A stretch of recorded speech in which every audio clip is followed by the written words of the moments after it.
വിഷു കേരളത്തിലെ ഒരു പ്രധാന ഹിന്ദു ഉത്സവമാണ്. മലയാള കലണ്ടറിലെ മേടം മാസത്തിന്റെ ആദ്യ ദിവസമായാണ് വിഷു ആഘോഷിക്കുന്നത്. ഇത് പുതുവർഷത്തിന്റെ തുടക്കമായി കണക്കാക്കപ്പെടുന്നു. വിഷുവിനോടനുബന്ധിച്ച് പ്രധാനമായൊരു വിശ്വാസം ഉണ്ട്.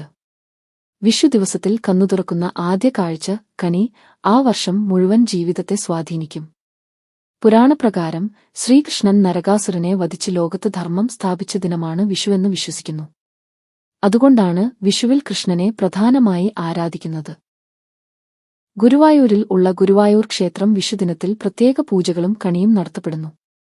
ആയിരക്കണക്കിന് ഭക്തർ അന്നേ ദിവസം ദർശനത്തിന് എത്താറുണ്ട്.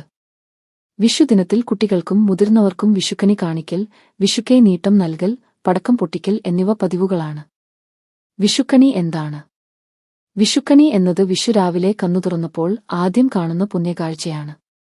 ഇത് സമൃദ്ധിയും ഐശ്വര്യവും സൂചിപ്പിക്കുന്നു. വിഷുക്കണിയിൽ ഉൾപ്പെടുന്ന സാധനങ്ങൾ: കൃഷ്ണന്റെ വിഗ്രഹം അല്ലെങ്കിൽ ചിത്രം, നിലവിളക്ക്, തീ തെളിച്ചത്, കണിക്കൊന്ന, കൊന്നപ്പൂ, അരി, നാണയം, സമ്പത്ത് സൂചിപ്പിക്കാൻ, കണിവെള്ളരി, മാങ്ങ, പഴങ്ങൾ, കണ്ണാടി, വളക്കണ്ണാടി, വസ്ത്രം, പുതിയ മുണ്ടോ സാരിയോ, സ്വർണം, ആഭരണം. ഇവയെല്ലാം ഒരു ഉരുളിയിൽ മനോഹരമായി അലങ്കരിച്ചു വെക്കുന്നു. വിഷു രാവിലെ വലിയവർ ചെറുപ്പക്കാരെ കണ്ണടച്ചു കൊണ്ടുവന്ന് ഈ കണി കാണിക്കുന്നു. വിഷുക്കണി കാണൂ. സമൃദ്ധിയോടെ ഒരു പുതിയ വർഷം ആരംഭിക്കൂ. ശ്രീകൃഷ്ണൻ നിങ്ങളുടെ ജീവിതം സന്തോഷത്തോടെ നിറക്കട്ടെ.